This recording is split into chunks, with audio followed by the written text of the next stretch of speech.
este muy importante curso de Medicina Física y Rehabilitación que va a ser de gran utilidad en todo el campo de la medicina.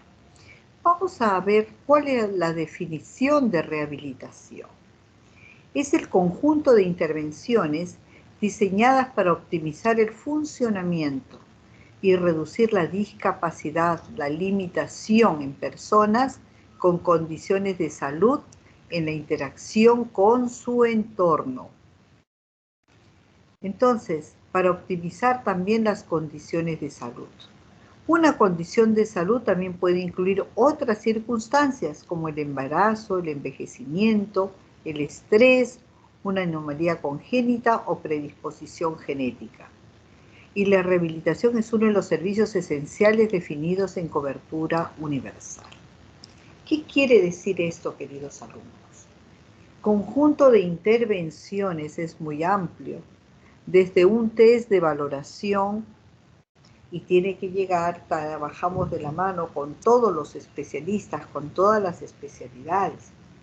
Voy a darles un ejemplo de pediatría. Me viene un niño que ha nacido con antecedentes de asfixia severa, bajo peso al nacer, y el pediatra, el neonatólogo, lo refiere a medicina física y rehabilitación. El médico de rehabilitación que vea al niño una vez que ha pasado por todo el estado crítico. Vamos a ver cuánto se debe de enviar al niño cuando todavía está en la incubadora, que son muy pocos casos. Pero cuando ya llega ese niño a ser atendido, iniciar su atención de medicina física y rehabilitación con el médico rehabilitador. ¿Cuál es el objetivo? Empiezan a ver las intervenciones diseñadas. Esas intervenciones son desde la correcta anamnesis, empieza al interrogatorio a los padres, cuál es su percepción, luego se lee toda la referencia con los exámenes que tiene el niño y se lee el diagnóstico de enfermedad dado por el pediatra, en este caso el neonatólogo. Luego ese niño, inmediatamente necesitamos hacer una valoración de sus características clínicas cuando llegue. Entramos al examen clínico. En este examen clínico pueden entrar los test diversos que hay. Y vamos para determinar qué, en resumen, el daño. ¿Qué quiere decir el daño? La secuela que queda después de esa enfermedad. ¿Cómo llega el niño? Entonces ya, ubicamos. Tiene una parálisis cerebral o es sospechoso de parálisis cerebral. Porque tiene A, B, C características de su tono, de su postura, de sus reflejos primarios o reacciones primarias. Muy bien, entonces estamos hablando, luego lo vamos a ver, y voy a repetir nuevamente el ejemplo. Vamos a buscar dentro de estas intervenciones para ver cómo están las alteraciones de la función, es decir, cómo está el tono, la postura, el movimiento. Luego, cómo están las habilidades. ¿Puede hacer lo mismo que otro niño? ¿Cuán limitado está su actividad para poder empezar a levantar la cabecita, para succionar? Esto va a depender de la edad que tenga. ¿Y cómo está su respuesta al medio? Esta es la participación. Entonces, es el conjunto de intervenciones diseñadas para optimizar el funcionamiento. Entonces, nosotros hacemos un diagnóstico de los signos y síntomas, más síntomas de participación social, para determinar luego cómo vamos a manejar ese niño. Entonces, acá dice en la interacción con su entorno. No es solamente una sintomatología, podríamos decir, en los brazos de la madre, que es el entorno más cercano, sino con todo el entorno en general. y se van a seguir viendo las condiciones de salud inherentes. Eso no quiere decir que el niño ya no va a pasar a otra especialidad solo en medicina física, no. De allí el médico rehabilitador también capta, porque el niño, depende de la edad del niño, una cosa es el niño cuando estuvo de alta de neonatología, después probablemente de 3 meses que se ha quedado en UCI, luego pasó a UCI y luego ya sale de alta. ¿Qué otras interconsultas va a requerir? De acuerdo a lo que vamos viendo. De pronto nuevamente que lo ve el neuropediatra, el oftalmólogo, el traumatólogo, etc. Pero acá dice, además hemos dado un ejemplo de niño. Podríamos estar mencionando otro ejemplo ahora con lo del COVID. La persona adulta o niño es atendido por su proceso de COVID, que es la enfermedad, y qué secuelas le quedan. Respiratorias, musculoesqueléticas, vasculares, etc.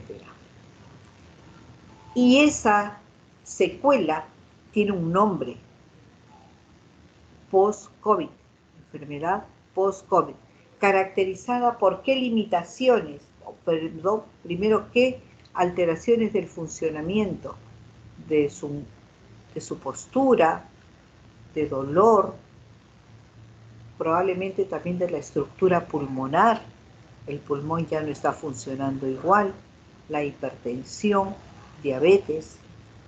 ¿Y esto qué limitaciones da? Ya no puede comer de todo, la masticación no es igual, el movimiento no es igual. Estamos hablando de un adulto. Y la limitación en el entorno probablemente no puede ir a la universidad tan rápido. Probablemente antes podía subirse al microbús, al metropolitano, al tren con facilidad, pero ahora ya tiene que ir en taxi. Todas esos compromisos en las condiciones de salud, y así podríamos hablar de una serie de enfermedades, y eso lo vemos desde la rehabilitación. Oncología, quemados, etc. Siempre participa rehabilitación. Pero ahora nos dice algo más. Una condición de salud o de fisiología podría incluir, o sea, una condición de salud puede incluir a otras circunstancias, como el embarazo. Muy bien. Perdón, me puede ser una embarazada, quiere decir que tiene una enfermedad, está tan contenta la madre que está embarazada. No, no considerado como un embarazo patológico necesariamente, pero sí que características, tendríamos que separar las características de la embarazada sin complicaciones y la embarazada que tenga alguna complicación. Y esto tiene que ir de la mano del ginecólogo. El rehabilitador ingresa para ver las limitaciones y cómo va a mejorar esas limitaciones, van a disminuir esas limitaciones para que continúe con bien el embarazo. No, todo es la medicación, ¿verdad? El envejecimiento. El envejecimiento trae consigo un compromiso, unas deficiencias, alteraciones en la función de la visión, de la audición, del equilibrio, entre otros. ¿Y cómo se deben de manejar estas limitaciones que vienen como consecuencia de estas alteraciones en la función que hemos mencionado? Del equilibrio, de la visión, de la audición. Trae limitaciones para escuchar los mensajes. Algunos mensajes que escuchamos de la voz de la voz hablada, otra de la voz que llega a través de la televisión, etc. Entonces, ¿qué ayudas podemos dar? Y para el equilibrio, ¿qué ayudas podemos dar para esta persona mayor? El estrés también, qué importante va a ser ahora, como en la época del post-COVID se ve mucho más estrés. ¿Se acuerdan ustedes en la época que no había COVID? El estrés, se escuchaba en las personas que tenían que trabajar tanto por diversas circunstancias para la crianza de sus hijos, el estrés del estudiante universitario que tenía que salir de acá, correr de un lugar a otro para alcanzar la clase, ir sin almorzar. ¿De qué forma la rehabilitación puede intervenir? Porque esto muchas veces se asocia a características no solamente psíquicas, emocionales. También tenemos características de dolor musculoesquelético, orientar a ese paciente. A veces hay un dolor en epigastrio que puede parecer que es gastritis y hay una contractura muscular importante que hay que tratar, ¿no? Otra condición de salud, por supuesto, la anomalía congénita o predisposición genética. Ya, miren, el niño está por nacer, la predisposición, o ya un recién nacido, todos susceptibles de recibir rehabilitación. La rehabilitación es uno de los servicios esenciales definidos en la cobertura universal. Por lo menos nosotros en el SIS, el Sistema Integral de Salud, ya contiene al SIS, ya el paciente recibe atención gratuita a través del SIS y por supuesto en el seguro social también y en los seguros privados también.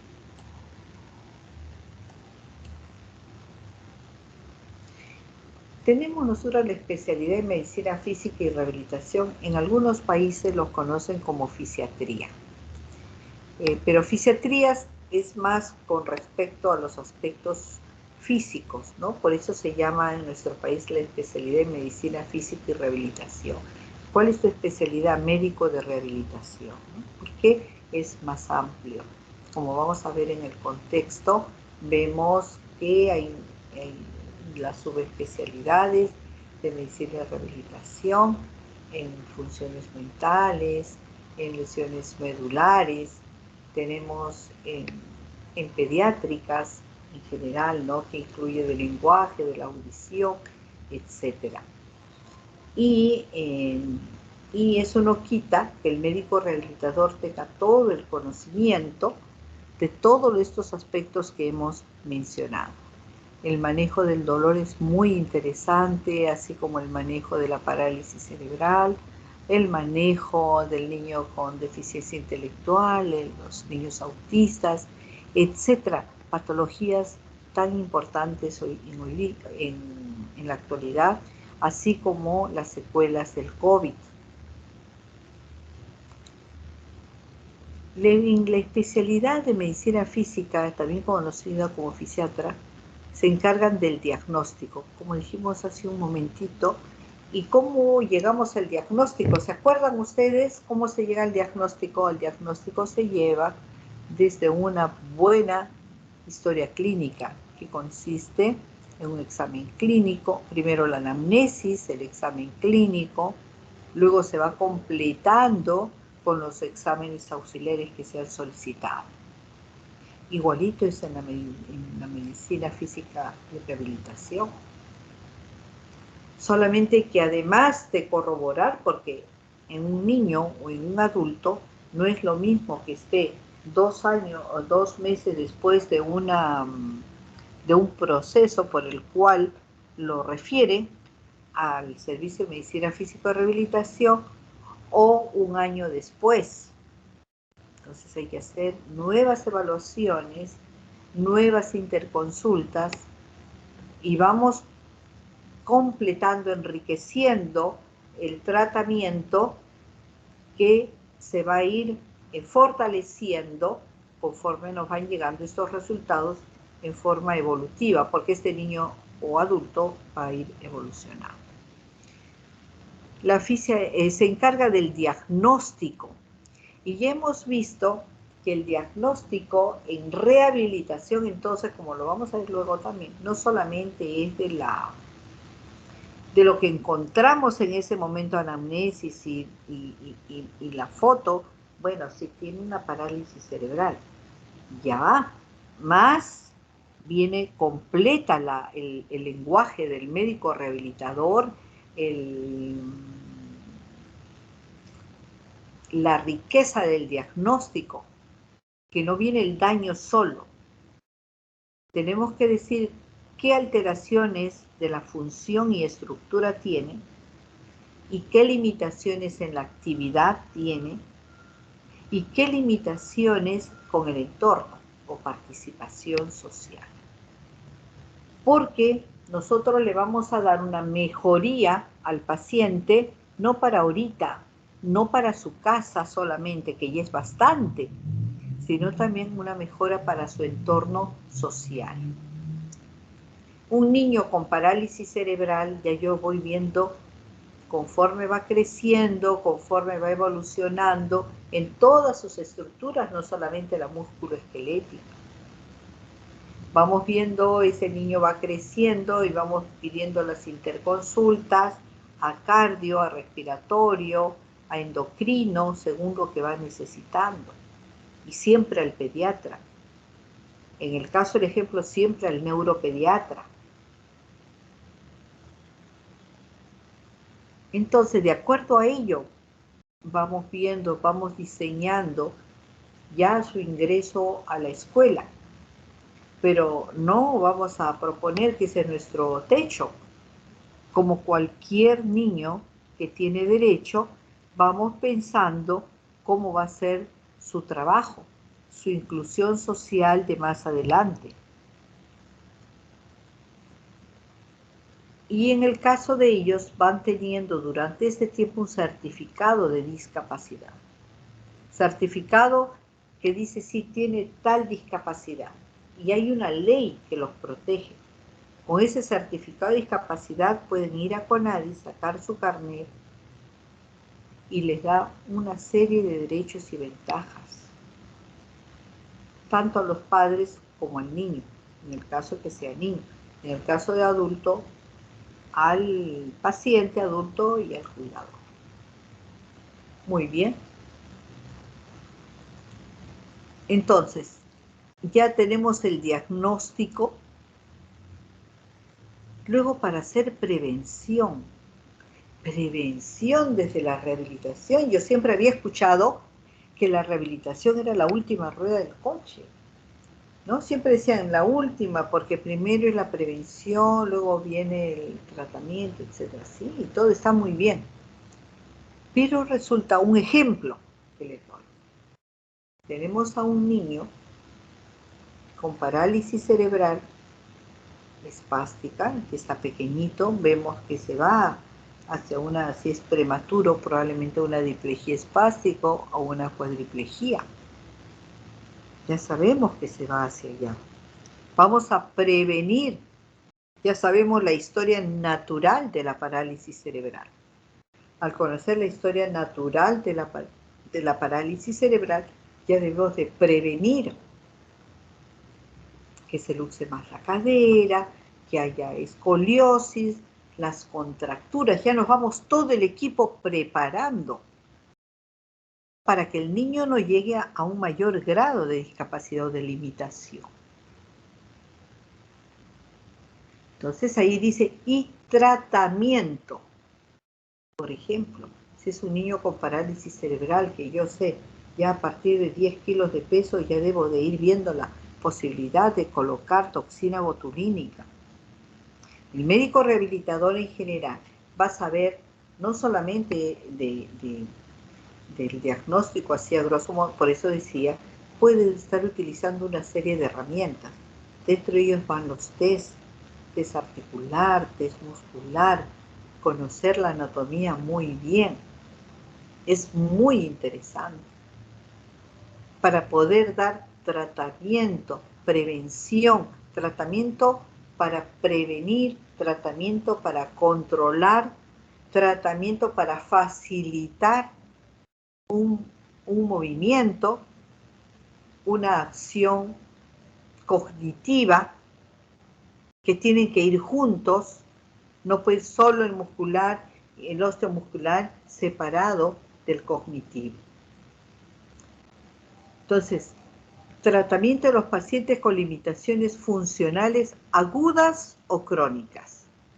De pronto encuentro a un joven de 20, 25 años, que ahora que está muy de moda la motocicleta, tuvo un accidente y hubo una ruptura de tendón de Aquiles por un accidente, de pronto una fractura.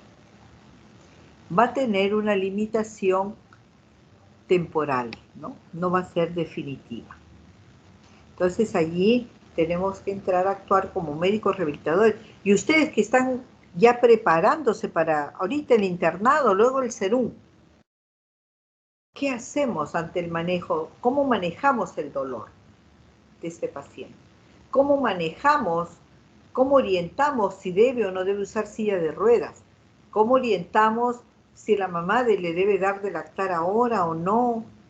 ¿Cómo orientamos? Esta rotación es sumamente útil. Todo esto, como volvemos a decir, se presentan como resultado de enfermedades o lesiones. Entonces, una enfermedad, una lesión, presenta una secuela que hay que seguirla.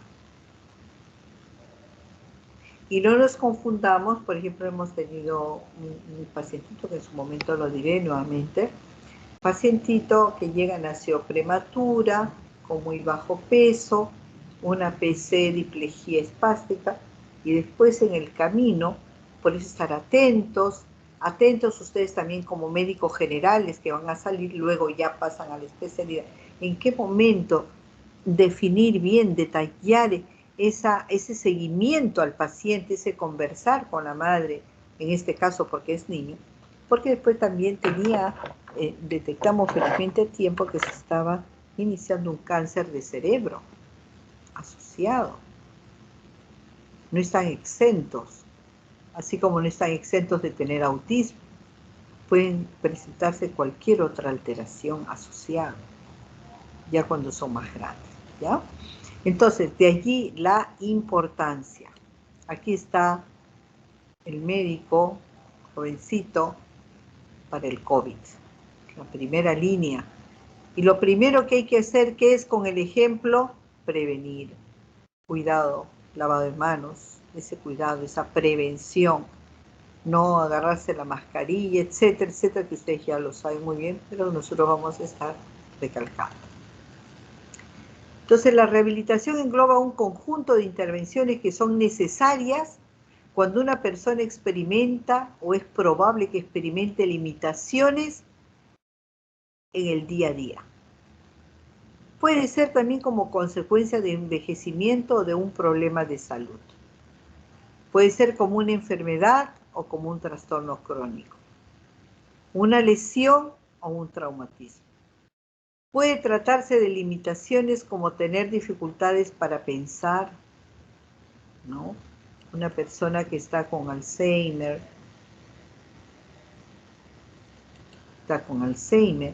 tiene dificultades para ver, un niño prematuro, para oír, muchas personas con sordera, para comunicarse, para desplazarse, para relacionarse. Y todo eso puede servir para conservar el empleo. ¿Qué pasa? ¿Cómo podemos mejorar? ¿Hasta ahí va todo claro, doctores, alumnos? Sí, doctora. Sí, doctora. Correcto.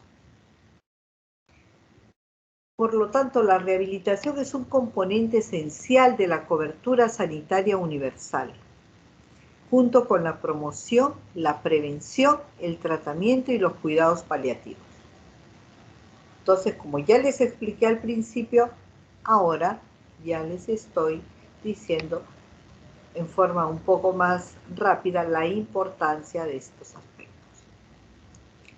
Doctora Janet, ¿a qué hora es que pasamos a la práctica, por favor? O doctora Julita. 2 de la tarde, doctorita. Correcto, ya. Y también les vamos a dar un tiempito, ¿no? Para que almuercen. Gracias, doctorita. Gracias, doctora. En caso que nos falte el tiempo, ya lo completamos un poquito en la próxima clase. Debido a los cambios en las tendencias sanitarias y demográficas que apuntan a un aumento de la prevalencia de las enfermedades no transmisibles y el envejecimiento de la población, la rehabilitación es cada vez más necesaria en todo el mundo. cada vez más. Mire, cuando se preparan las clases, a veces no se prevé que van a haber las pandemias. Se prevé que para el año 2050 ya se haya duplicado la proporción de personas de más de 60 años. Y en los últimos 10 años se ha registrado un aumento del 18% en la prevalencia de las enfermedades no transmisibles, ¿no? Ustedes ven, gracias a Dios, las personas mayores, la tercera edad, mantienen toda la posibilidad de mantenerse con trabajo.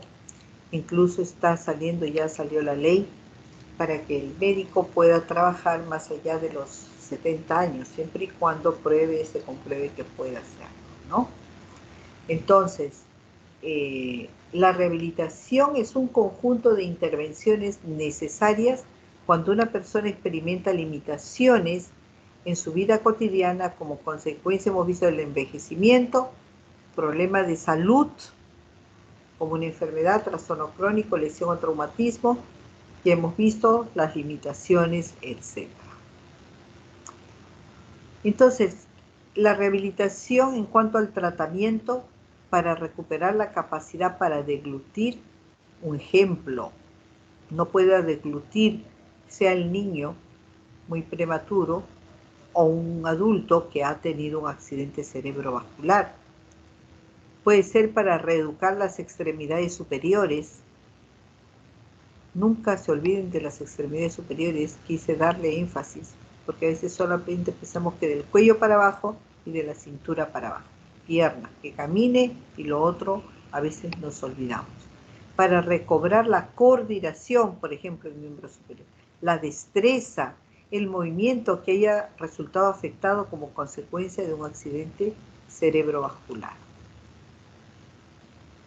Entonces, estas intervenciones para mejorar la seguridad y la independencia en el domicilio y reducir el riesgo de caídas en el caso de personas de la tercera edad, así se darán pautas para facilitar y mejorar las reacciones de equilibrio y modificaciones en el entorno doméstico. Entonces, por ejemplo, una persona que ya no ve, una persona de 80 años, no ve, o puede ser de 70, 65, necesita un andador para evitar mayores complicaciones. Intervenciones tempranas, anticiparse a los problemas del desarrollo de los niños con parálisis cerebral, lo que ya hemos hablado. El uso de órtesis. Vamos a mejorarle con unas plantillas ortopédicas. Vamos a ver luego que no curan, pero sí ayudan a informar cómo debe estar colocado el pie. La integración sensorial, actividades de la vida diaria, que mejorarán la participación de los pacientes en actividades educativas, lúdicas, familiares y comunitarias. Mira, qué importante poder nosotros tener un tiempo para descansar, para vacacionar. La vez pasada escuchaba una señora, una amiga que estaba en la selva, ¿no? Qué bien, qué alegría. Entonces, para mantener la salud mental, tener sus momentos de ocio, de relax. Son intervenciones que optimizan los resultados quirúrgicos después de las operaciones. Por ejemplo, en caso de fracturas de cadera, en metodologías terapéuticas, uso de ortéticos, orientación al paciente. No nos olvidemos del paciente COVID, post-COVID. Y hemos visto desde acá. Y hemos visto también los beneficios de la rehabilitación.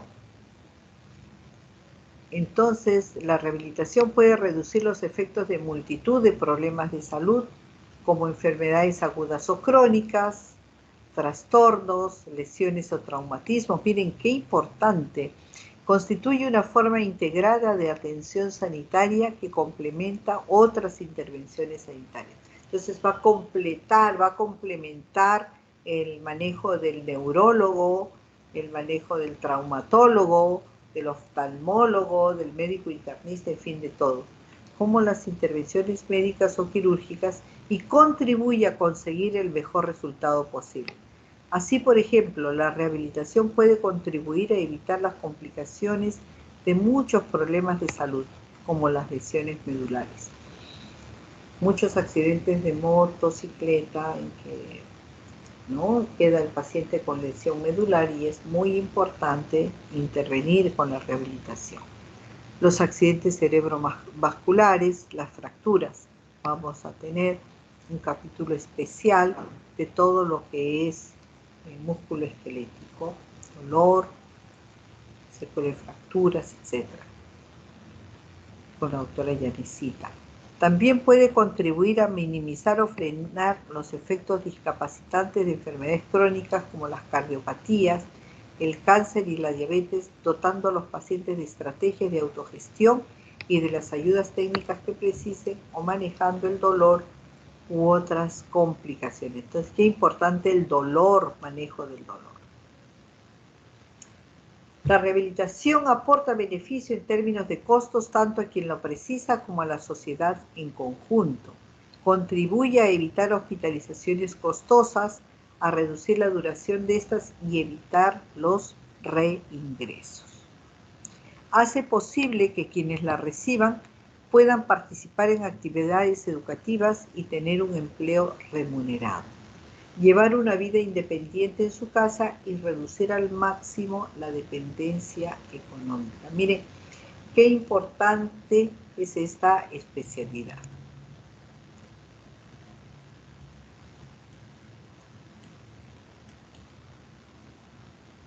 Muy bien. No vamos a hacer la práctica. La bibliografía de lo que hemos encontrado. Doctor y doctoras, ya son 1:15 para las 2, deberían de estar en el break. ¿Ustedes han almorzado, doctores? No, seguramente. Entonces les damos el break para luego pasar al otro tema y probablemente la práctica va a ser un poco más corta hoy día, pero tenemos, ¿cuántas prácticas más con cada grupo, doctores? 6 más. 6 más, ¿no? Van a ser 7 en total, 6 prácticas vamos a tener con ustedes para poder avanzar.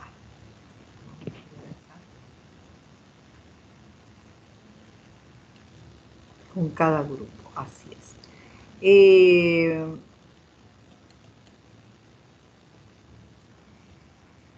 Muy bien.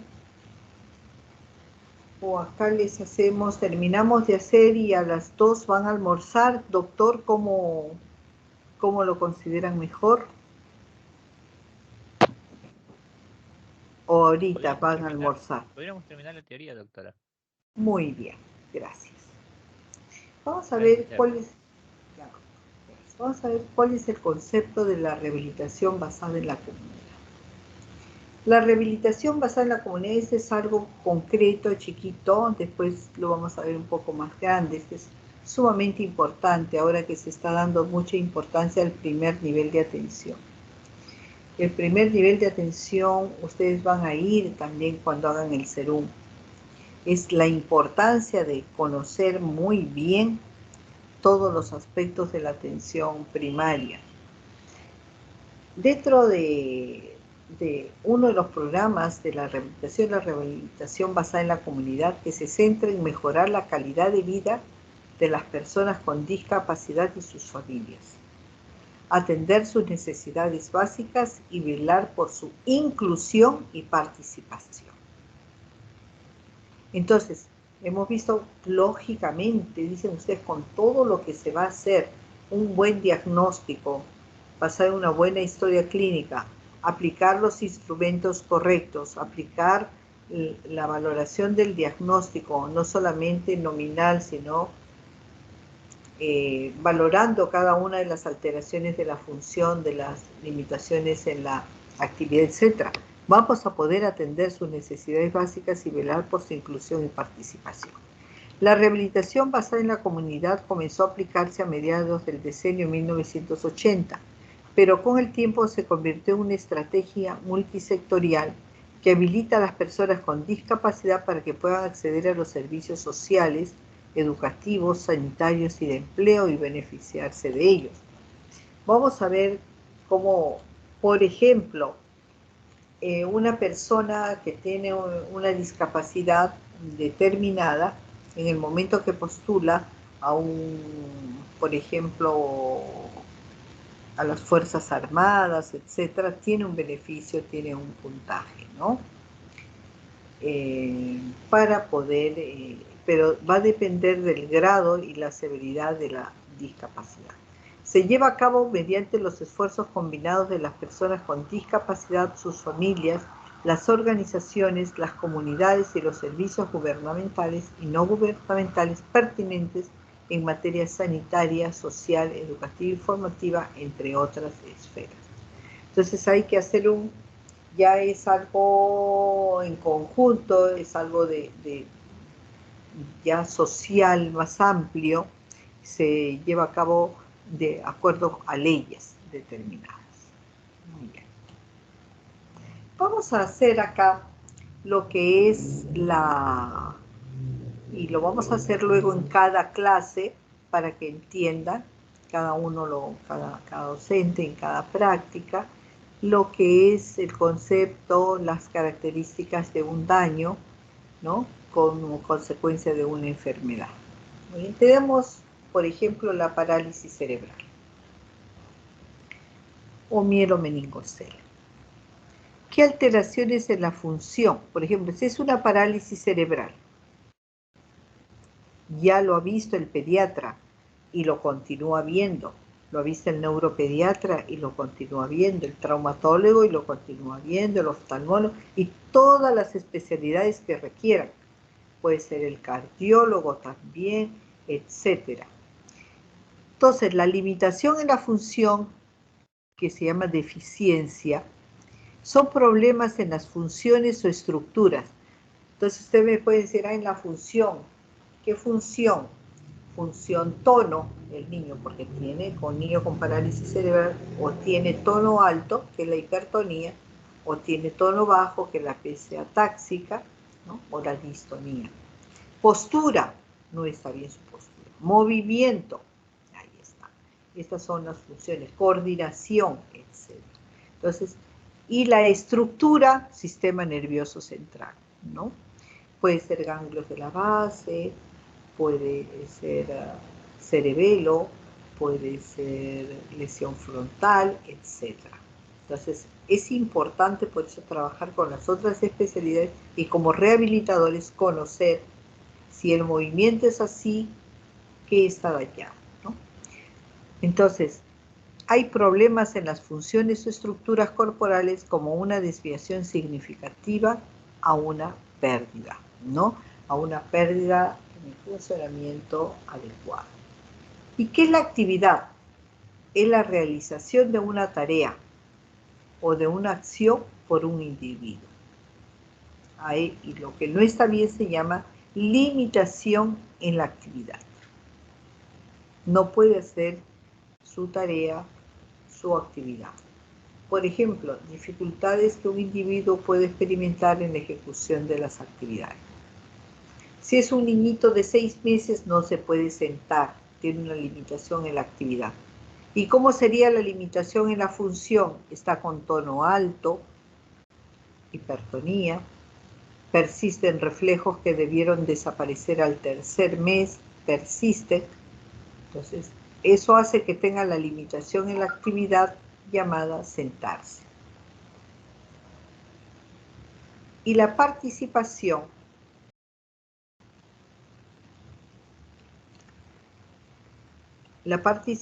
es la involucración en una situación de vida.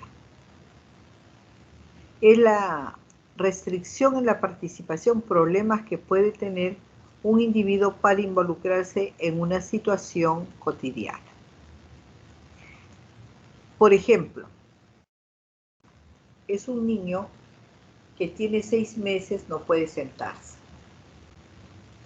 Esa es su limitación en la actividad.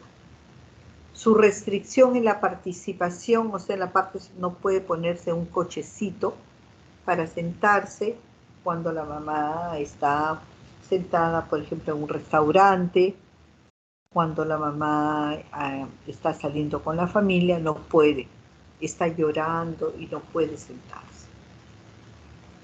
Pero hay factores ambientales que también van a participar, sí. Son características externas del mundo físico, actitudinal y social en el que las personas viven y desarrollan sus vidas. Nosotros los médicos somos parte también de esos factores ambientales, ¿no? Con nuestros conocimientos, con nuestra participación en cada una de nuestras acciones, de nuestros accionarios. Por ejemplo, voy a examinar a un niñito, el niño llega al serum, ustedes están en su serum, llega el niño, el serum con la madre. Entonces, ustedes van a definir precozmente, señora, sí, debe de ir al servicio de rehabilitación, debe de ir al neuropediatra, no deje de enviarlo. Entonces seremos nosotros un factor que se llama facilitador, no una barrera para el avance, sino vamos a hacer un facilitador. A veces en casa también, ¿no? Ahora desglosamos la función solamente. Lo que estaba acá, alteración de la función, acá la función. Con ejemplo. Un ejemplo, por ejemplo, la doctora Julita va a hablarnos de las funciones mentales.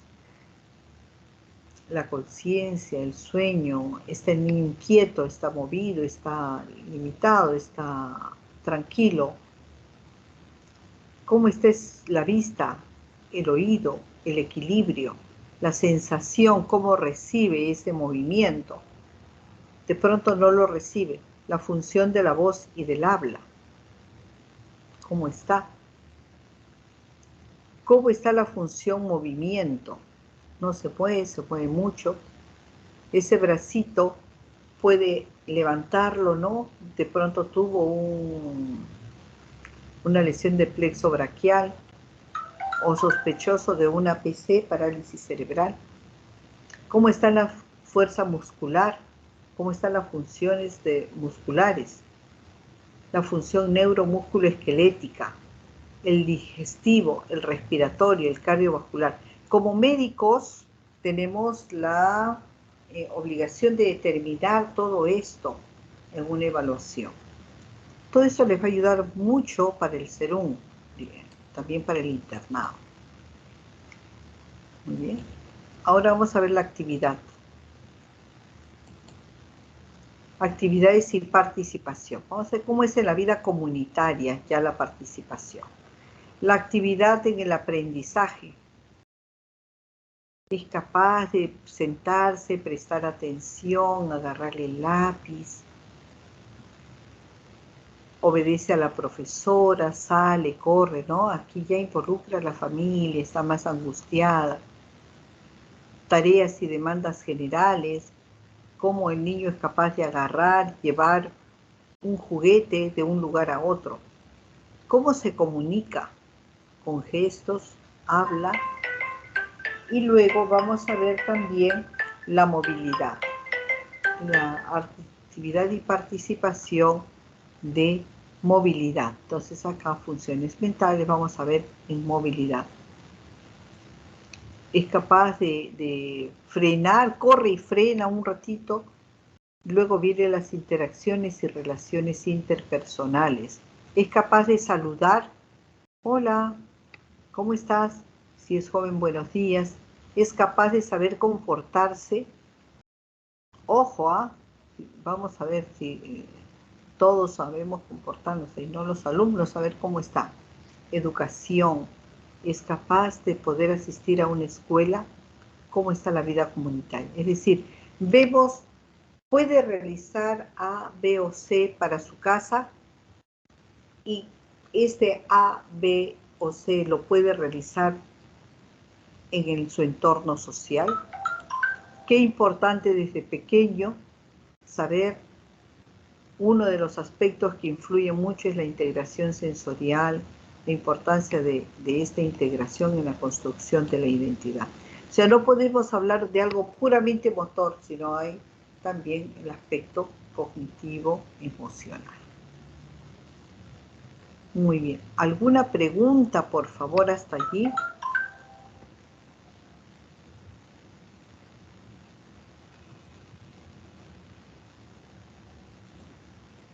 Bien.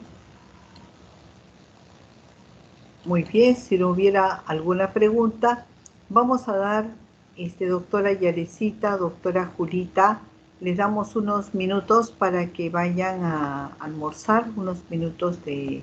¿Cuánto tiempo les damos, doctora Julita, doctora Yanet?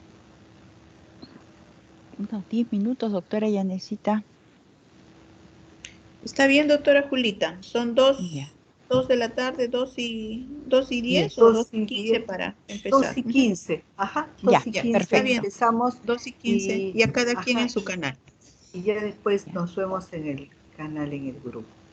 Muchas gracias, Gracias, doctor doctora. Méndez también. Gracias. Y doctor. Gracias, doctora.